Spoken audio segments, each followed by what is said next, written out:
On today's show, GM pretty much abandons Russia, Kia teases the all-new Optima, and we take a ride in the new Focus ST on the roads of Switzerland. All that and more coming right up on Autoline Daily.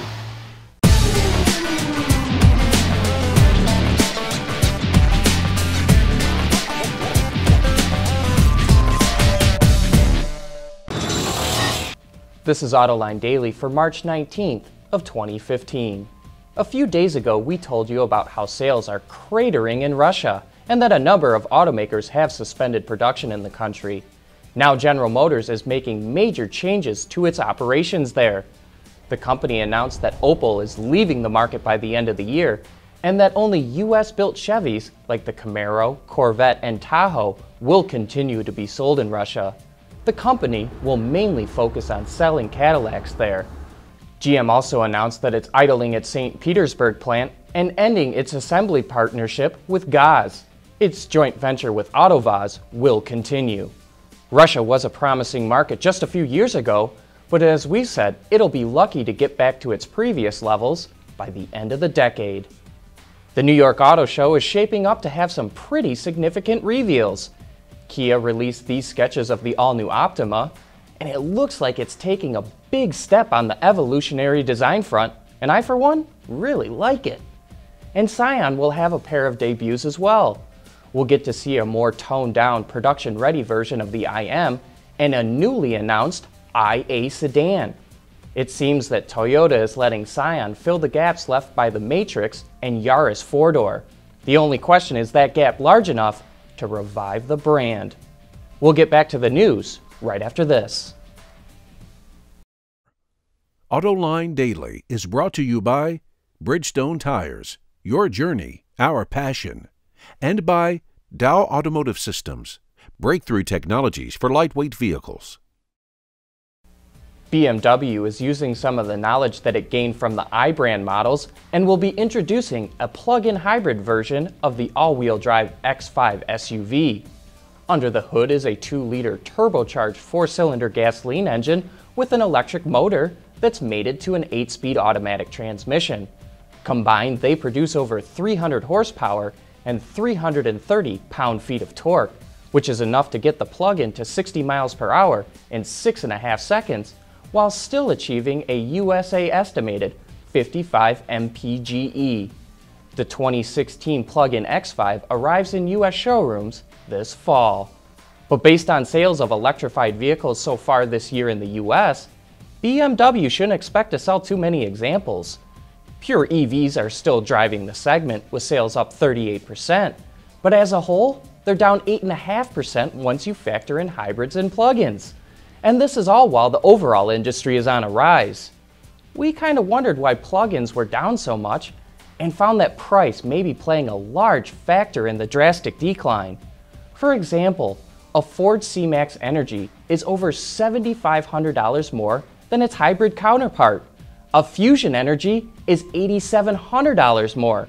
Honda's Accord plug-in tops its hybrid by nearly $10,500, and perhaps worst of all is the Porsche Cayenne at over $16,500 more.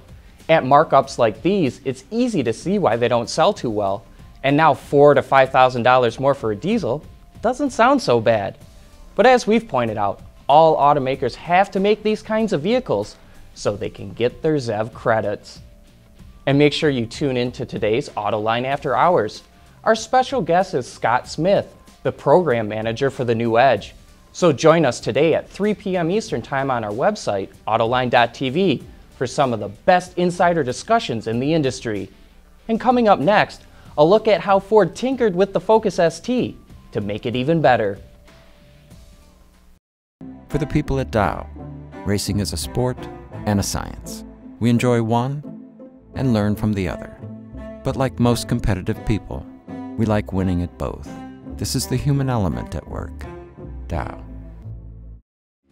The Ford Motor Company recently created a new entity that they're calling Ford Performance. It's an umbrella organization that oversees all of the company's global performance car development and its global racing activities. One of the cool things coming out of this effort is they're now taking a one Ford approach with their performance vehicles, meaning they're going to be sold globally not just in one geographic area.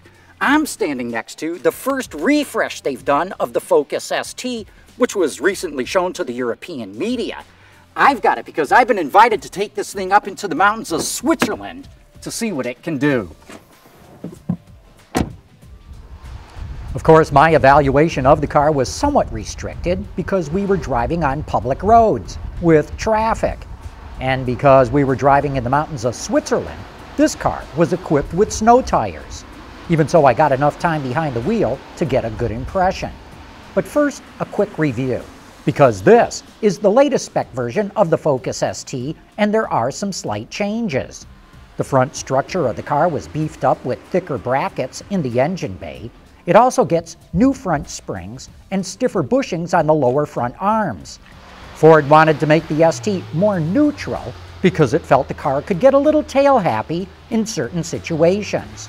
And to go along with those changes, it recalibrated the electric power steering for faster turn-in. The rear end still features that big spoiler that stretches across the car, as well as a somewhat more pronounced diffuser, and of course, those centered exhaust outlets.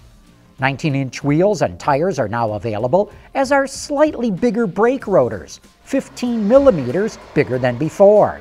Inside are some slight changes, including a flat-bottom steering wheel, but the Recaro seats, the ST pedals, and gauges on top of the instrument panel are pretty much the same as before. The engine is too. That same 2-liter EcoBoost that puts out 252 horsepower. Ford claims the ST will accelerate from 0 to 100 kilometers an hour in 6.5 seconds. The ST is a blast to drive, but surprisingly, it exhibited torque steer under full throttle acceleration. Was that due to driving on snow tires? I sure hope so, because I thought Ford's vaunted Revo knuckle was supposed to eliminate torque steer. I can't wait to get a chance to truly push this car to its limits on regular tires and where I don't have to worry about traffic. But it's great to see that Ford is still tinkering with the Focus ST, making it even better and not waiting for a model change to make these improvements. Even though the One Ford strategy is to offer the same products in every market in the world, in Europe, Ford offers a station wagon Focus ST, and it offers a diesel engine with nearly 300 pound-feet of torque. Sadly, those will not be offered in the US market, even though the diesel engine now accounts for 40% of all Focus ST sales. That wraps up today's report. Thank you for watching, and please join us again tomorrow.